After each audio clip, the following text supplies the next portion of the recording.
Go. Welcome to Entertainment is Dead. I'm not screaming today. And the reason why is I have a sinus infection and a throat infection from too much excitement. Too much. There's just too much excitement on Entertainment is Dead. Entertainment is Dead. So we have to do this real calm, not like, screaming today. but there's still anger in my voice. Why is I am Chuck. I am your host for this evening. I have with me the regulars. Tom. Hi, I'm a regular. I'm Tom. He does all the things. He runs the show. Let's say I'm currently doing the things, and then Vance turned on his video and screwed up all the things. Now I gotta reframe real quick. Keep Good going. fucking job. Follow me on Twitter at Thomas Winkley. I do technical stuff. I've got Randy. Pizza. Hello, everyone. We actually have to talk about the pizza. We have started a religion. Tom started it. He is the founder of the deep dish religion, where everything is about hailing pizza. Hail pizza. Hail pizza. Let me get a hail pizza. Hail pizza. Oh, Pizza's good. Here's the thing about pizza is it is Delicious. loving, it is equal, and its view never changes. So do you have different denominations in your church based off if people like pepperoni or vegetarian pizza? We just started accepting calzones. Yeah, I mean we haven't gotten that far, but we're pretty open-minded. I mean, we're fairly new, and we've already inducted our first female leader into the organization. It only took us about Already, it sounds 2 less hours. crazy than Scientology. Trying to think what else has happened. We accepted the calzone. I don't really know where the calzone sits at the moment. I mean, it's very closed off and not open like the pizza, but we still find it's a viable form of worship. We're currently it can't hold the mozzarella. Yeah, we were currently shown a couple of things that we're deliberating on. Apparently, there's a pizza with hot dog in it, and that's up in the air right now. That's up in the air. It's like sacrilege. I'm a little bit old school in the deep dish. I don't agree with this like mixing of the different meats. So we're still deliberating on that. I don't know what else we're deliberating on for the rest of the stuff. Like, oh, the other one was somebody made this delicious looking like spinach dip out of pizza, and it looked pretty great. And there's no crust, but the crust is the bread you dip into pizza. So that one's still discussing. But yeah, as a whole, it's going well. Things are going well. We're working on getting the site up, hailpizza.org. I own the domain, so it's gonna take some time. But also, what up, Dylan? What up, Dylan? Shout out to Dylan King. And tonight we also have Randy at WebheadBot. That is me. What have you been up to, Randy? Looks like he's wearing an Atari shirt. You wearing an Atari shirt? Yeah. Hell yeah, I can spot that logo a mile away, son. We call that that's the almost bankrupt logo. What is your favorite Atari game? Recently, or? I'm asking Randy, not you. But I want to tell you. So, the very first game I ever played was Asteroids. Okay. And that is what made me fall in love with the Atari, and will remain one of my favorite games until the day I die, because it was what broke my cherry. Well, I know you love Spider-Man, so I'm going to tell you my very first experience with Spider-Man was on the Atari. And that game was a pain in the fucking ass on the Atari, for the record. I just remember it was like all about climbing up the building, and I just couldn't handle it. Tom, what's your favorite Atari game? I don't know if I have a favorite. I love Pac-Man. I can never think of the name of it, but there's one with the two cowboys, and you had the cactuses, and you had to move up. Yeah, I love shoot 'em up or something like that. I love that game. I played the hell out of that, and then Qbert was on the Atari 2600, wasn't it? Wasn't Qbert originally on Atari? I played the hell out of Qbert back in the day. I need to buy the new Qbert they put out for PlayStation. Yeah, I saw that. I want to play it. But the thing I love about Atari is that when Activision basically shit on the Ghostbusters franchise, they resurrected that. They brought it back for us. So shout outs to Atari for bringing that back. That was a great game for all intents and purposes. I was really hard on a couple things that were broken in it, but like taking in comparison. Even recently, the Batman release, like the glitches in Ghostbusters were not that bad. The other game, I'll warn you, Dylan, if spoilers come up. I completely loved was Battlezone, like with the green blocks, and you're like a tank, and you have to drive around and shoot other tanks. Do you even know what I'm talking about? I don't know if I played that one. See-through. God, I remember playing Centipede till like 3 o'clock in the morning to just see if I could beat my own high score. I fucking love Centipede. anyways, so we're moving on. Vance. Oh my god, I think I just lost my video again. Yep, your camera just died. Yay! Fucking Kinect has been a piece of shit. Adam, if you're watching this, you now know that my Kinect is a pile of crap. Hey, it just restarted itself. Maybe I'll get a video again. Vance is with us tonight. Back again from Artist Land. Yeah. Working on things, making art. Yeah. Selling art. Yeah. Not a whole lot of gameplay going on. Just a lot of 3D modeling right now and texturing, trying to land this job. I think one of my favorite art quotes ever is, "Your dad's dick was the paintbrush, your mom's pussy was the canvas, and you're the art." Wow. I haven't heard that one. That's intense. What? incredibly. Yeah. Thank you. This is the end. I need to see that movie. Apparently, my God, it's fucking amazing.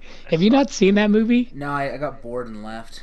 Oh my God, it was amazing. It had some of the best dialogue I've ever heard. End quote. I think I made it to what's his name, the guy that plays Scott Pilgrim. I made it to him like doing cocaine and getting a blowy, and then I was like, all right, this is not very funny. Dude, you missed everybody getting killed. Like everybody gets killed about 5 minutes after that.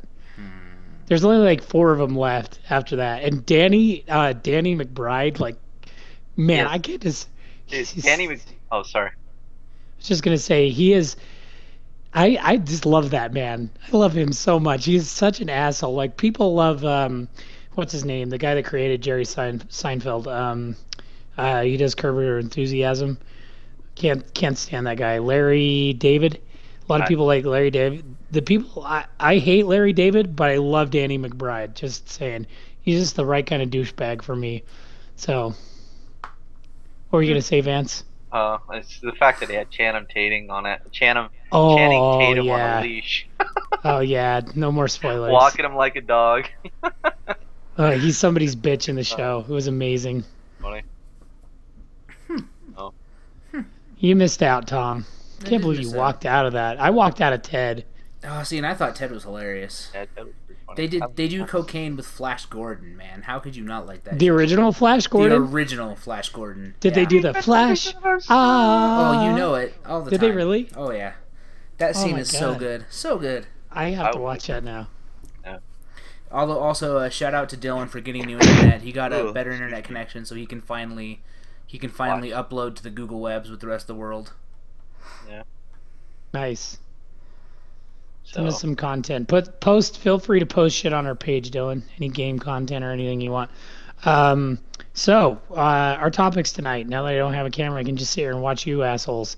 So we're gonna talk a little bit further about Batman because everybody's kind of getting a chance to play it at this point.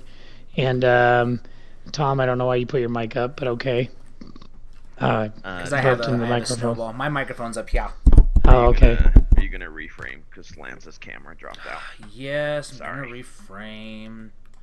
I should just unplug my fucking Kinect because it's such a piece of shit. I'm gonna show Adam that. But anyways, so we're gonna talk about Batman a little bit. We're gonna talk about something I've been really grumpy about this week, and I can't stop thinking about this whole Kickstarter thing. So I want to kind of get everybody's opinion, and then also talk about what we think should be the right motivation for starting a Kickstarter. I was listening to one of my favorite podcasts this week, the CADcast. I agree so much with those guys. There's not a lot of podcasts out there that I can actually relate to them as gamers. I feel like they're better at being like angry, jaded assholes. Yeah, because they have a New York accent. So everything they say is just so much more hardcore. They don't have New York accents. Yes, they try to hide them. They don't do a very good job because that whole ride up when we were heading out to Wyoming, the guy was like, "Tell you what, it's bullshit." That's my best New York accent. That's your best New York. That's your best New York. Funny enough, that's also my it's my New York accent, it's my Boston accent, and it is also my handicap impression. So you're welcome, internet. All of my yeah, East Coast represent. No, anyways, so I was listening to that, and they were talking. I guess somebody sent them in a question, and they were talking about Shenmue, and I feel the same way they do. I feel like, well, we'll get into that in a minute. So first, before we get any further, I'm going to start because I like to be that guy that runs the show and does what I want. This is what I've been playing this week. I've been playing The Last of Us, and after about 2.5 hours, I've decided I want to hoard all of the scissors and alcohol Oh, swabs that I just can wait. find. Just So wait, Like son. I where just got this like hoarding thing, and then I don't know if you guys felt like this when you were like playing stuff like Tony Hawk. You're like, yeah, I could totally grind that. As you're like driving around, you're like looking around, like that would be a cool place to have a Tony Hawk level. This is like 10, 15 years ago or whatever. I don't know.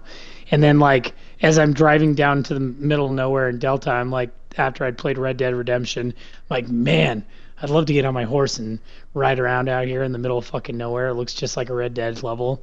And I'm starting to feel that way about The Last of Us. Like I'm driving around, I'm seeing like these like sheds and like overgrown areas, and I'm like, oh, now I want to go check and see if there's any scissors over there. so what part So are you at? I just met up with Bill. Oh, Um, okay, okay, I okay. got hung upside down and had to shoot a bunch of zombies and stuff. And then that little girl's got some fucking spunk and attitude. Ellie? I kind of So yeah. here's the thing with Last of Us. I had a PS3, got it, loved it. I was gonna buy a PS4, didn't. I probably will eventually. Anyways, I borrowed Last of Us from a friend. I played it.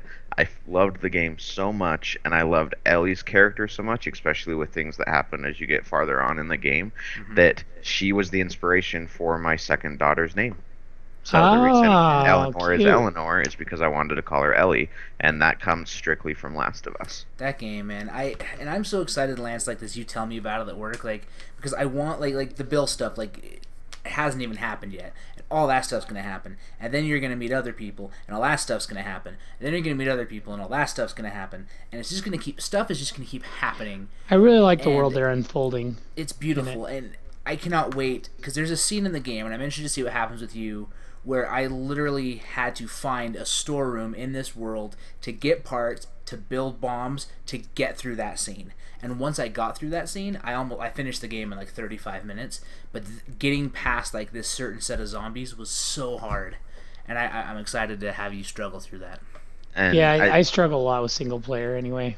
there's two memorable moments for me in Last of Us. One of them is when you first are introduced to the clickers, Hmm. the Yeah. whatever, and that sound, like it's just one of those sounds that make me like, ah, crap. It makes you uncomfortable. Yeah. And then the second is when you actually towards later on towards the end of the game when you end up in Salt Lake City, because I remember thinking this is not what Salt City Yeah. Salt Lake City Oh, looks okay. like. Yeah. So that really somebody posted something. I think it was on like my Facebook page. They posted a picture of Salt Lake City, like of a picture of what I thought was Salt Lake City, like an overview of it. And so it really is Salt Lake. It's Salt Lake, and they have like some They of the got, like, buildings, and they have the temple, like of downtown, but then they have like all these underground like tunnel roads and stuff that we just Oh, you don't didn't know have. we do have downtown.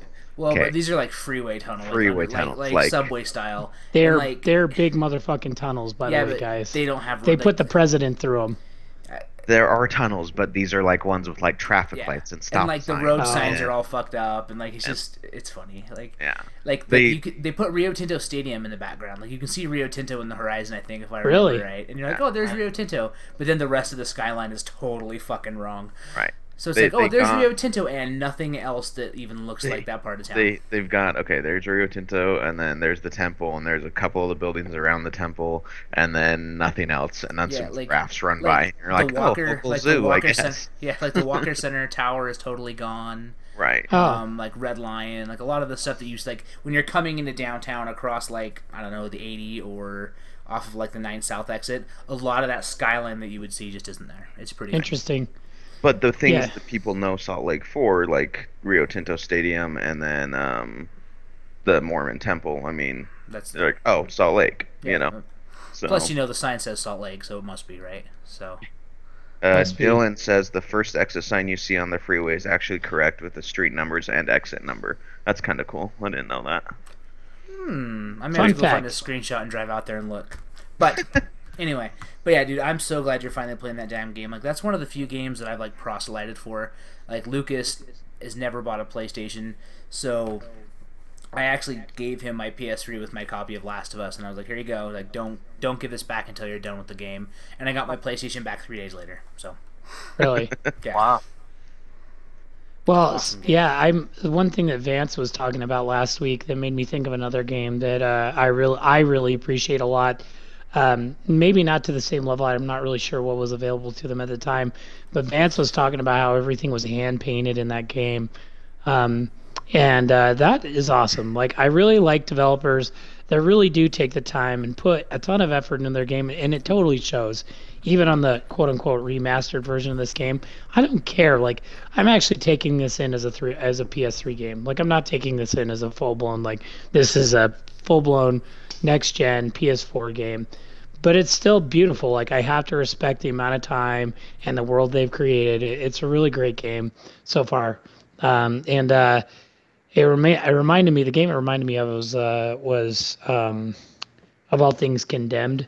Condemned, I don't think that they necessarily like hand painted everything, but I remember reading an article in Game Informer or something like way back in the day before Condemned came out, and they were talking about how like they actually took real doors and they were taking like real buildings and taking photos of them and Yeah. painting them into the game. Uh, And yeah. Usually when you photobomb stuff like that, I remember reading a few things about Condemned, about that studio that was doing it. Condemned is a lot like Fear, in the fact that they photobombed it and then like kind of painted over it, I guess you could say, but not enough. I thought it was pretty realistic for the time. Yeah. And Fear is one of my favorite shooters. So Yeah. You're not going to especially, get anything but love from me for Monolith. God, I love Monolith. No, I'm not downing it. I don't get me wrong, guys, but that's what they did. They essentially used a photo as their base, and then they would adjust the texture to the needs. So like say they were using like a brick texture that was in a sewer, they would take a real brick texture, model out the normals and whatnot, and then they would add like the grime and everything else. Sometimes Nice. they'd add it, yeah. Sometimes they'd add it with photos, but most of the time they just paid it in. I don't think I have a problem with that. Like I guess tracing comic books is one thing, but for video game environments, it's you got to create an environment somehow, right? Well, yeah, it's just another style. There's nothing wrong with it, and you'd be surprised at how many games do it. You know, Okay. it's super rare that you have a game that's completely drawn or completely hand painted. You know, unless it's super cartoony, which is what made Last of Us is so, or the what's it called? The Drake's Fortune. What's that Uncharted. series? Uncharted. Uncharted is the same way. It's all Naughty Dog. They're all hand painted. Yeah, that's Naughty Really? Dog's MMO. Dude, Naughty Dog, they have probably the best environment team in the business, in my opinion. Hmm. I would put them. Maybe I against should give that Kickstarter 3. series another shot. I tried to play through the first one. I probably got about three quarters through, and I was just like, man, I just feel like I'm doing puzzles. Yeah, I feel like it's Tomb Raider. you're doing puzzles and shooting shit. That's what that game is. It's and Beautiful, most though. yeah, it's a Pretty beautiful. game. But that's what makes it so fun, and the banter, and the dialogue, dude. Oh man, Uncharted's another just incredible series. Yeah. And I actually still need to go through and play Uncharted 3. So I need to get play. on that. Well, I might just bypass one. But Steve anyways, says Vance. there will be a Last of Us 2. Oh yeah, that was apparently Nolan North made that comment, and Steve read it somewhere. Steve, throw a source in there, bro. But that's cool that he's doing that because man, The Last of Us 2 is gonna be dark. Oh yeah. I mean, it's gonna. I think it'll start darker than The Last of Us 1. I'll buy a PlayStation 4 for Last of Us 2 alone. Mhm. So Vance, what have you been playing, man? I get in League of Legends every once in a while. I've been going back, been trying to finish the Resident Evil HD remix. Oh, I would nice. I wouldn't call it an HD remix, but hey, if that's how they want to market it, whatever. Is it as clean all the way through though? That's my question. Man, it's hard to say. For me, I was really hoping that the game would come out and support 2K Oh, man. resolution, and it didn't. Oh, So I'm kind of bummed. Okay, I so played let's forget 2K and 4K are a thing. Let's just say, did the game look better than it did on GameCube it. or PS1? It's cleaner. It's definitely cleaner. And is it than consistently GameCube. cleaner? Yes, it is consistently clear. Like, okay, so this is my feeling for anybody that's within earshot of my voice. If you love Resident Evil, if you never got to play the first one, this is a great version to play. In fact, I would say if you haven't played the first Resident Evil, this is a must-buy. For those of us that have experienced Resident Evil on the PlayStation and on the GameCube and everywhere else, This is more like this is a vanity buy. This is something you buy, you play, you kind of mess around with it, and you look at all the pretties. And it's a good looking game. If you think you're gonna play it on ultra high definition, like 2K, 3K, you probably should let go of that right now and just take it for what it is. It's gonna play at 1920 by 1080, and if you're cool with that, then go for it. Plop down the $20. It's not a bad buy. It's a great game, and it always has been. So let's see what else. Oh, still trying to finish up Dead Space 3. I pick it up and I put it down. I need to finish that too. Tell me that it gets better than the first like 20 minutes of the game. It does, but it never goes back to. Dead Space 1 is still the definitive. Oh my god, Dead Space 2 is so good though. Yeah, I like Dead Space 2 a lot. Well, I never finished it, but I liked where I got. I got to this point where I couldn't get past this one like fight, and I restarted like 4,000 times. So, Dead Space 2 and I aren't talking right now. But I can tell you this right now, like Dead Space 2, or all the Dead Spaces with a mouse and a keyboard, it's so easy to hack limbs, dude. It's stupid easy. But I really liked 1, and I'll tell you why. Because it was so. It was just so claustrophobic, and they did such a great job at creating this super alien ship. Like, even though it was built by supposedly human hands, the thing just felt like an alien artifact while you're walking through the ship. It had a great environment. To this day, I still think it's. You know what it reminded me of? It reminded me of the Chronicles of Riddick, Assault on Dark Athena, which was a phenomenal game. If you guys ever get the chance to play that, play it. That and Butcher Bay, holy shit, those were great games. So. Did you ever see In Its Time? Like, when I say In Its Time, meaning like when it first hit the theaters, did you ever see Event Horizon? Oh my god, I love Event Horizon. So Event Horizon, like, I think that actually is the same name as the ship in Dead Space. It's not? No, the Yoshimura. No, it's not. The Event Horizon is a completely different, but believe it or not, a lot of the architecture is really similar, which makes me think that either, I think the Dead Space guys took a lot from that movie. They did. They talked about it. They said they actually took a lot from Event Horizon and something else. Forgot what it was. I wonder. Maybe like Alien, I don't know. Dude, everybody cops off of Aliens, dude. Like, James Cameron's Aliens that's probably made more contribution to sci-fi. I would be willing to say it's made as much contribution to sci-fi as Lord of the Ring has to fantasy. But that's just me throwing that out there. I'm sure there's some people that are going to be like, no, that's not true. And I'm like, well, I can't back it up, but I'm going to throw it out there anyway. I've actually been trying to. I took my quadrology over to Brooke's house. I've been trying to get her to watch it. I actually need to. If there is an Aliens panel, I'm really crossing my fingers and hoping I get on that for Comic-Con this year. Just bring that quadrology right over to my place. We'll hang out. I'm going to watch the commentary too, though. You might get bored off your ass. I'm down. I'm in. I'll be mildly drunk by the time the commentary hits. It won't be a problem. I won't have an issue there. So, what are we going to talk about? Can we whine about Batman for a minute, or what do you want to do? Yeah, well, you two have been playing Batman, so why don't you just do this thing tandem, touch dicks while you're doing it? All right, we're going to. It's going to be hard, right through the internet. And in response to the Pentium G3258, that is a sick-looking dual-core 3.2 gigahertz processor. Looks awesome. And a price point of $49. You can't really go wrong. Can you overclock it, though? I don't know. I can send you a link if you'd like, and you could tell me. I don't really want to worry about it. Yeah. I'm not worried about it. To the link! So, Randy, I know you talked about Batman quite a bit last week. I just want to give you my 2 cents. It just doesn't feel new. It doesn't feel like it looks pretty. It's pretty, but it doesn't feel like they've done anything special with the Batman series so far, and that's what's bothering me. So no spoilers. This is super early on in the game, but basically you get to Ace Chemical, and it's the first time that you see what's his name, the Arkham Knight, right? The Arkham Knight, right? And so you're going to save all these workers throughout the thing, and it's like basically all you're doing is driving the Batmobile, shooting a tether, pulling shit down, using your little goo bomb, blowing up a wall, going through a tunnel. Like it's super repetitive. Right. It just felt so bad.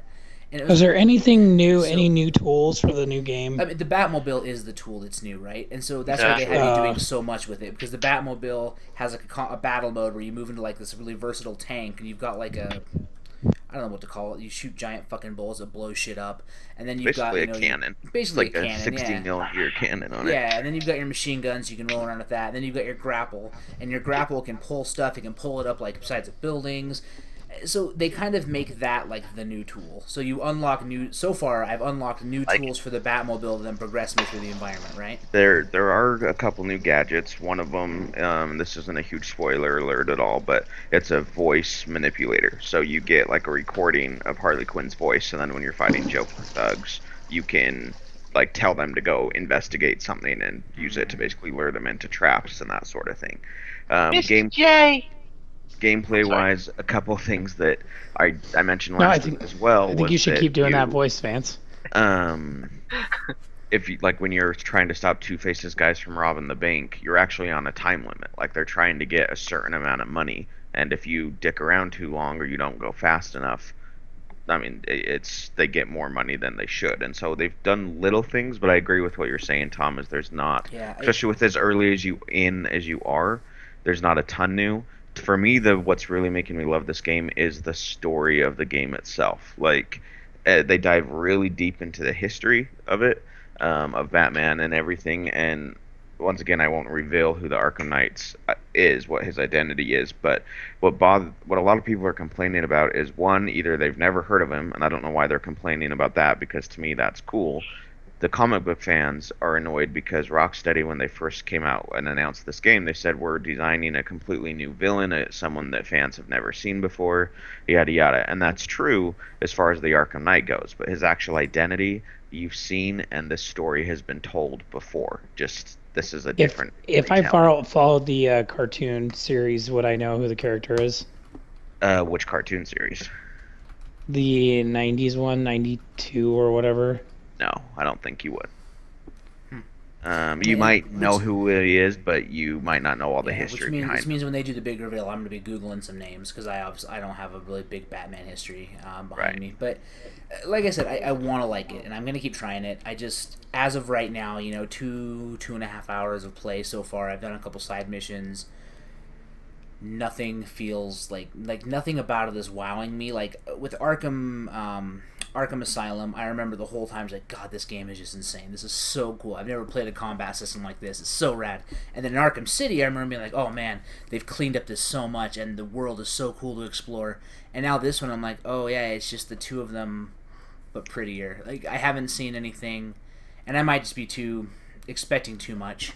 Well, and that's just it. Like, what else are you wanting them to do without changing everything about the game? And I don't have an answer for that, which is why I'm still giving it. Does that make sense? Yeah. Like, if I played the game and I could clearly sit down and say, no, it's wrong because I want it to be this, and this, then I wouldn't be playing it still. So I'm hoping that something will come in to where it'll just blow my mind. But I really think... I don't think it's Game of the Year. I think it's, I think an 8, 7.5, 8 so far is kind of where I'm sitting numbers-wise. But that, again, it's still a good game. It's just not something for me. Well, and Dylan in the chat, he's agreeing with me that he was really disappointed with who it was. And so for me, that was the biggest letdown, because as someone who reads comics almost religiously, I was expecting like this whole new thing. And now they've made an Arkham Knight comic, but why wouldn't they? It's going to sell because people are playing the game. So it doesn't mean that much, And the other thing is the game, and you'll know it when you hit it, there's a point of gameplay where you're like, oh, okay, so this is going to be the Arkham Knight, and then it's not until not too long, but after that whole cutscene that happens that you're like, oh, all right, I was right. Yeah, Dylan's a huge Batman fan. I could have answered that. Sorry. He and I have had conversations. Like, between of all the people I know, I would say you and Dylan and maybe one or two other people are probably like the top knowledge on Batman that I know. But I mean, Jacob, of course, right? Yeah, Jacob. of course. Jacob loves Batman. I'm actually interested. So there's a guy for BSR that writes, and he's a huge Batman junkie, and I'm excited to get the reveal and ask him if he knows who the character is. Sorry, fireworks went off outside my window and scared the shit out of me. But I don't know if that'll come to fruition, because I'm not sure if I can stick to the game that long. See, and Steve, I also want to, because he's never read Batman, so for him, it's all new. Yeah. I also want to point out the fact that I let Tom borrow my copy of Batman that I got with my PS4 because I knew I'd be playing The Last of Us first. I knew if I played Batman first, like I'm not on a time limit, but I borrowed Arthur's copy of Last of Us, and so I don't want to be a bad friend and have it for like 2 months. So that's like my top priority on PS4 right now. So every time I took my PS4 to Brooke's house, so every time I'm over there, I'll be playing that. Anyways, Okay, so that's really all I want to say about Batman. That's the mediocrity for me. That's so far it feels mediocre, but it's not bad. It's not like the bad mediocre. We hit the. I guess I can liken it to probably 2 to 3 years ago. We started having like this whole wall of games that were all like 7s. 7, 7.5, 7, 7.5. And a lot of people were bitching about it, but it was like, well, really, they're all still really good games. They're just not they're just not shaking anything up. You know, they're not completely redefining the way you look at a game. So just because it's a 7 doesn't mean it's bad. It just means it's not doing what the first Arkham game did, which is fine. Right. well, I mean that's the same thing with like I had a hard time really moving forward with like God of War because I'd already played like Devil May Cry 1, Devil May Cry 2, and a lot of people are like, "Whoa, why are you comparing those?" But let's be honest. I mean, it was the same kind of idea. I mean, it's not the same, but it is the same. There's a lot of gameplay concepts in both. Yep. Yeah, like I mean, you get weapons, you get a bigger weapon, you get a bigger fucking weapon, and you're trying to do combos. Really, from what I can remember, I don't remember a game really doing those like interactive cinematics until after God of War.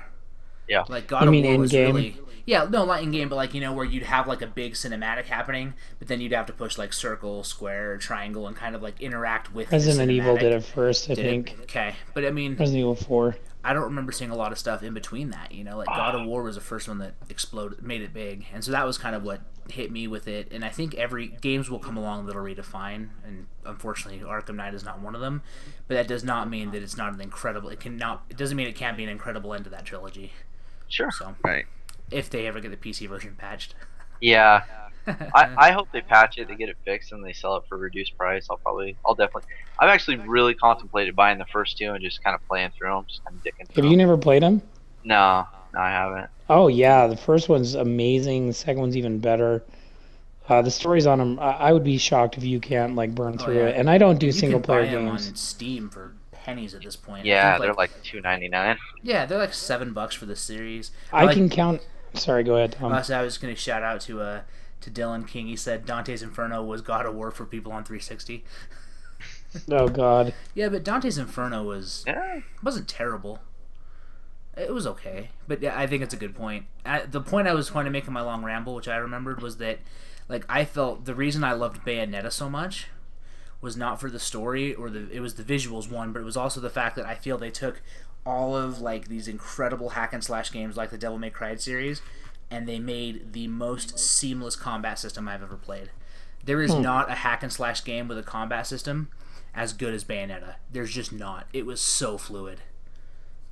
So anyway, side rant. Go play. Well, I was Bayonetta. gonna say, those Batman games, like I could tell you, like I can count how many single player games I played on both hands, pretty much. And he's missing a finger. Horrible 6. meat slicer accident in '98. Yeah. Anyways, so I don't play a lot of single player games anymore, and I played through both of those, and I wouldn't necessarily say I would play through them again. If you have access to like some of the DLC, I've heard it's really good for at least the second one, but I never did play it. So, but what did they ever? Weren't they trying to say that Harley Quinn was pregnant at the end of the second one? Was there ever an answer for that? I'm not familiar with that at all. Yeah, I thought there was pregnant. I thought it was pregnant. The ghost woman from Fear was pregnant, right? Yeah, that was just weird. I don't really want to go into that. Yeah. Look, man, even ghosts need to get some. Yeah, haven't you seen that Apparently. movie where they're like, Dylan says it was a false test. So there you go. I haven't played the city for forever. I didn't play City. I bought it on sale. Okay, Lance. So let's move on to the topic of the night. Yeah. So, digging a little bit deeper on what I was talking about earlier, I'm kind of a little bit peeved about the presentation given by Sony in regards to Shenmue. It really bothers me, and this is the same thing that Rich was complaining about. Like, what was that, like 2 years ago with was that Harmonix that did the Yeah, Amplitude. did they announce that at E3? No, no, it was a press release. It was a press release. Yeah, they demoed it at E3 and talked about it, but the actual Kickstarter launched separate from E3. Now I'm going to talk about the things that I have heard to counteract what I'm about to say, just for the sake of giving some kind of balance. One of my friends positioned it along the lines of this game is not going to be a AAA title. It needs a good development team. It needs the money behind it. But if you were to send that off and give it to somebody without any funding, it would create this, this product here that probably wouldn't be to the capacity of what a Shenmue fanboy would want, right? So basically, looking at the perspective of, okay, well, maybe if you sat down and funded it to begin with, or, it's getting this extra money that, people are willing to donate for it, you'll get a good product out of it, right? In theory. But what I have a hard time with is these companies that have so much fucking money and they're getting on something and getting all this they're getting free money basically. They're like, I don't agree with I the guess. process. I mean, technically they're selling a product, right? Like you are buying a product in advance. You're just pre-funding their stuff, right? I mean, but I do agree that it does feel kind of weird. Like, is it in the spirit of Kickstarter or not? Because I was pretty excited when Shenmue was announced as a Kickstarter. Yeah.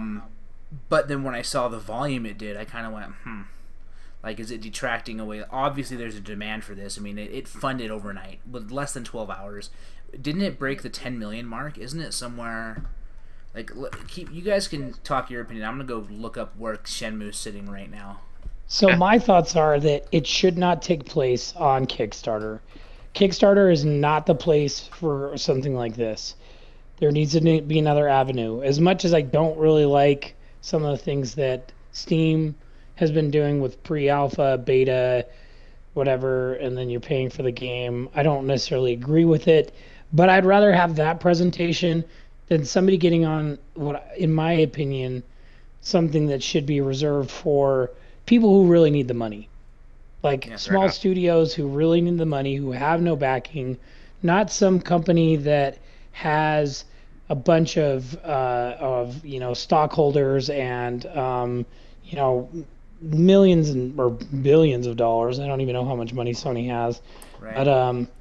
But and just judging by their Kickstarter, like, they obviously knew there was some kind of a demand. And the reason I say that is, let's look at their stretch goals. They wanted $2 million to make the game, and then their stretch goals start tearing up from there. $4 million, you get mini games and a bigger village, and then it keeps expanding. Expanded battle system at $6 million. Like, they obviously knew that this game would get some amount of response. Well, and I mean, to put the other point is, even if they have the money, if they can put a game out there and have the people who are going to play it help pay for it, like that's really good business. Even if you have the money, now whether or not they should do it is another question, right? But it's, if it saves them millions of dollars, $2 million, then why not? Yeah. Let's just put. I'm just gonna put this out there. Let me ask you guys. Imagine an opportunity to. It's one of your favorite franchises. Pick one. Just think of it in your head, and imagine an opportunity to fund that project. And your funding basically eliminates a what's it called? A publisher. So this is a completely fan-funded project that eliminates a third-party publisher. I see a win-win here, just for the simple fact that the fans have a say in what goes in and what comes out of it. They also get an early release version of it, or whatever extras are going to get thrown into it, and it eliminates a publisher. It eliminates that overlord that's going to sit there and tell them about time and deadlines and what they can and can't put in the game, and whether or not it ships broken or what. It kind of eliminates all that extra messiness that a publisher brings. I don't see anything wrong with it. That's just how I That is feel. a good point. I mean, I didn't think about it like that. If you think about it by like all the, like if I took for instance like Red Dead Redemption 2, like Yeah. let's say Rockstar said, we don't know if we're gonna make this. Show us how much you want us to make this. And I know those guys get worked to the fucking bone there. They're like one of the studios that is notorious for like there was some thread about all the wives of the guys who work for Rockstar, like just talking shit about how much they don't see their husbands and spouses and whatever. But yeah, I could totally see where you're coming from with that. I mean, that's a definitely a different perspective. I mean, that's the bottom line for a lot of businesses is the money portion. So if they have the money, then they're going to quit their bitching. So here's the question: Is do you think if they would have announced Shenmue anywhere outside of E3, they would have funded as much as fast? I don't think not as fast. That's a big avenue, or like that's a big. I mean, there was when the announcement broke, there was like 170,000 people watching the stream. Not to mention, the press sites and tweets that went out. I mean, Yeah. I guess I like your point of eliminating the publisher. The thing that I can't find myself getting behind is like in the same time, I see stuff like Bloodstained, which I funded. I'm super stoked for.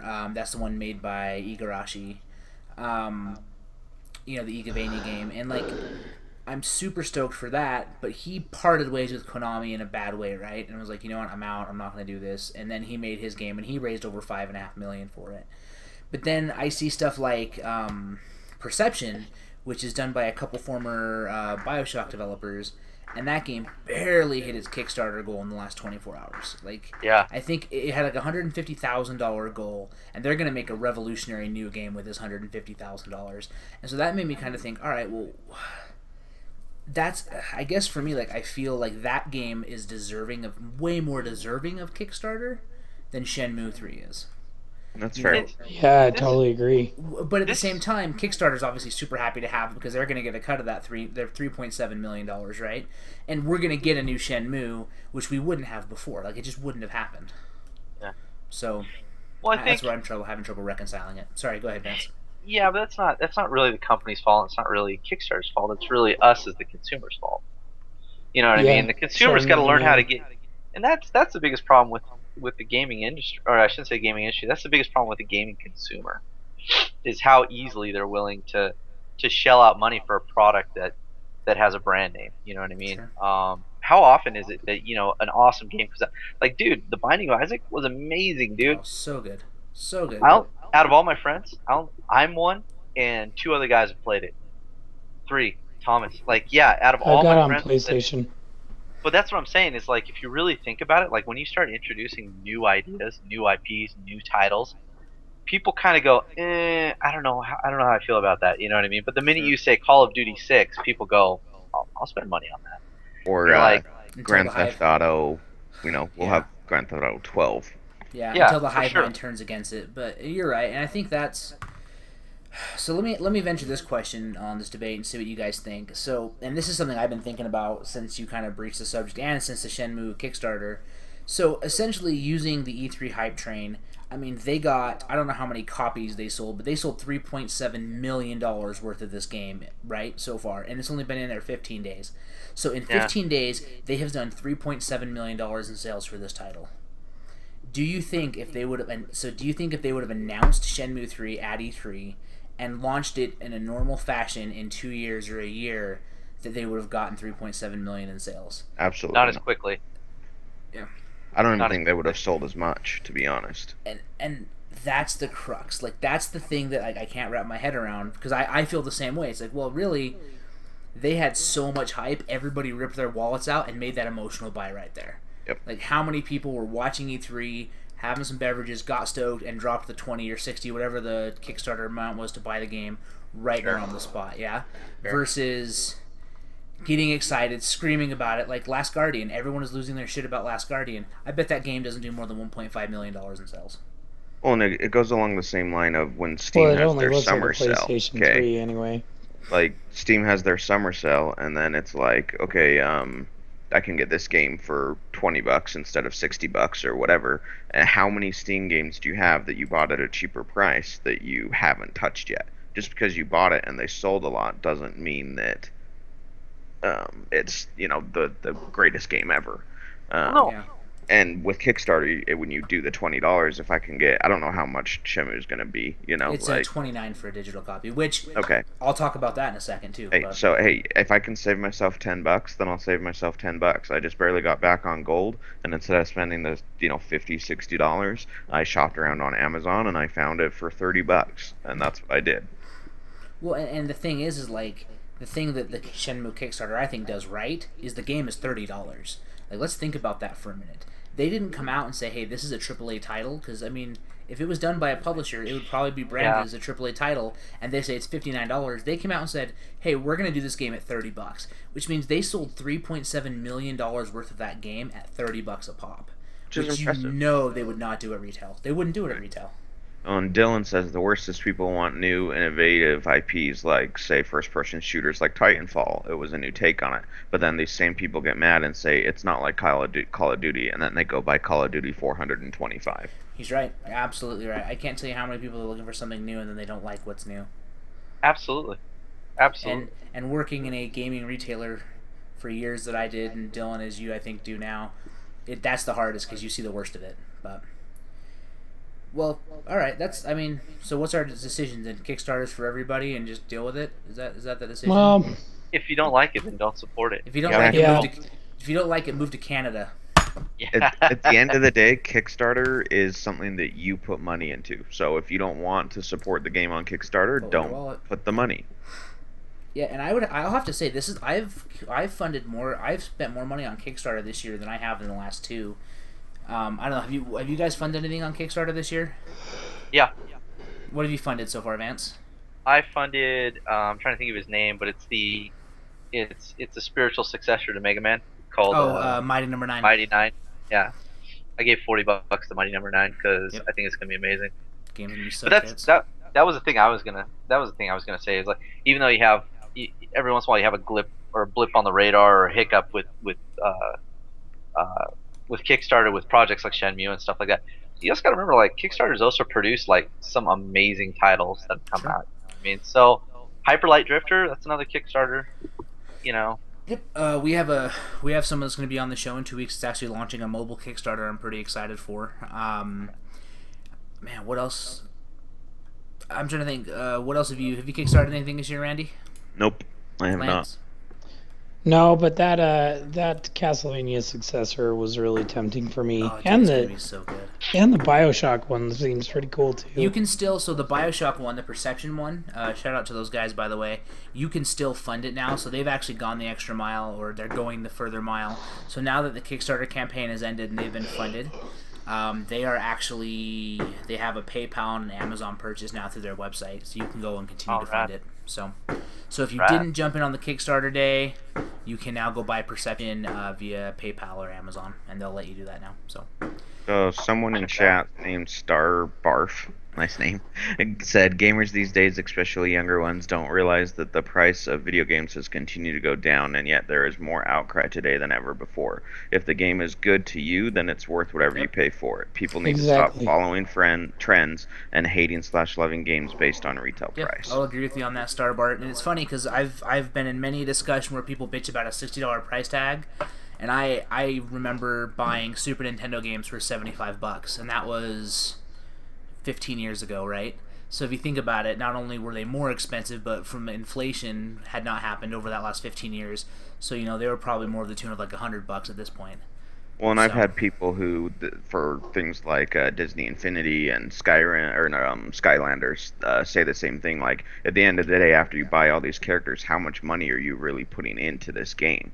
It's a lot more than, the retail price of a game. And it's like, yes, but at the same time, these are games and these are characters that I'm buying that I want to buy. If I don't want to buy Jack Sparrow, I'm not going to buy Jack Sparrow. So, you know what I mean? And it's worth it. You're goddamn right. I bought the Guardians of the Galaxy set the other day. Yeah, you did. Did you guys send me some pictures of that? And yep, exact. And Starbart, thanks for agreeing with my point. But yeah, you're right. It was way more expensive back in the day. But at the same time, I do think developers should sell the game for what they think it's worth. And I think that, you know, like I said, the Shenmue thing proves it. You know, $30 a pop for a digital title. They sold $3.7 million worth of it, you know, at $30 a shot. I think because gaming is more prevalent, there may be a way, and it's been proven in our economy before, that you can sell stuff for a little bit cheaper and make more money. You have to find that middle ground, but I would agree that, yeah, I would agree. Games are not as expensive as they were. So I'm burning out, guys. Sorry. Someone It's all talk right. for me before Steve is trolling Lance a little bit. He said he said the game sucked, Lance. Why are you buying more characters for? Because if I have to play that goddamn game, I might as well play somebody I want to play. Yep. Because I only have like really two choices. Like I could play Disney Infinity, or I could play Skylanders, which I don't want to even tell Hanky that the new, like there was this, not Swap Force. Which one came out after Swap Force? There's one that came out this last season, and there's one that's even kind of came out this season, because you know they pump them out every fucking year. He doesn't know about the new Disney Infinity that hasn't come out yet, and he doesn't know about the newer Skylanders. So I'm just dealing with the one IP.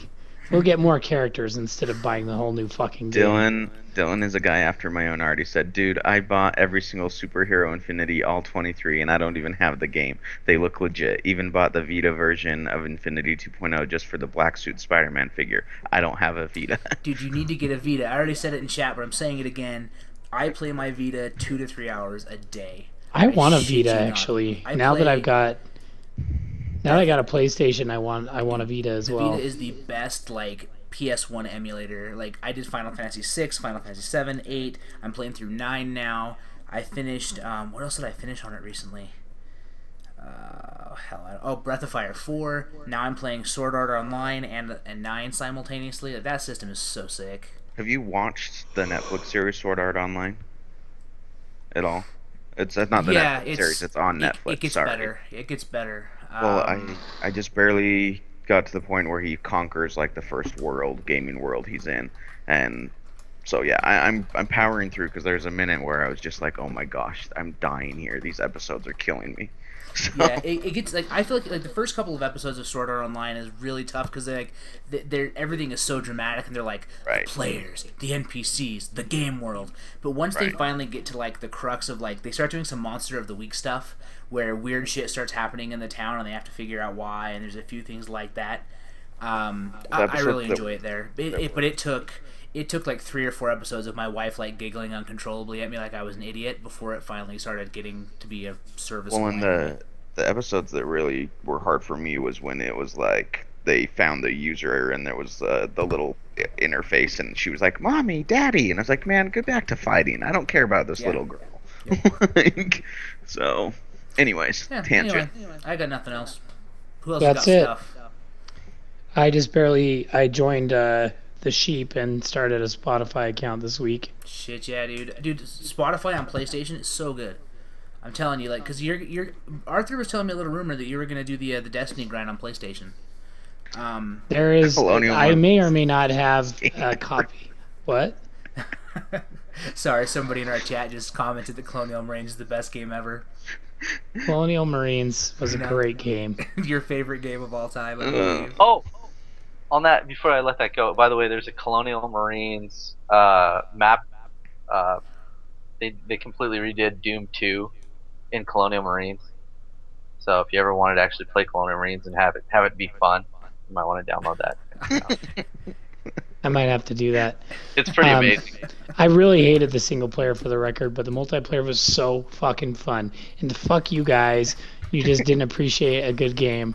The multiplayer was really goddamn fun. I will protect that game till the day I die. Anyways, so you liked that game so much that you bought like 3 of us a copy of it. Like I did. I bought it for a bunch of people, and I had it on Xbox. I had it on PC. I played the most on PC. So. Oh, man, let's go to bed. I've got to go dream of xenomorphs.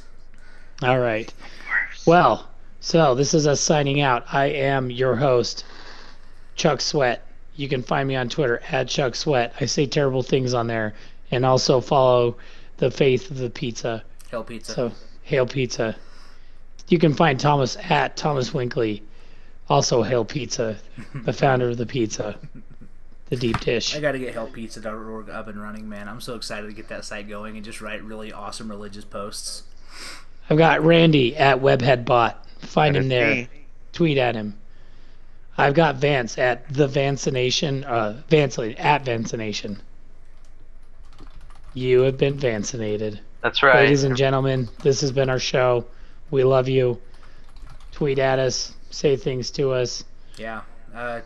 Make sure they're offensive. If they're offensive, we'll be happier. Absolutely. Good night, everybody. Happy 4th of July. Don't burn your houses down.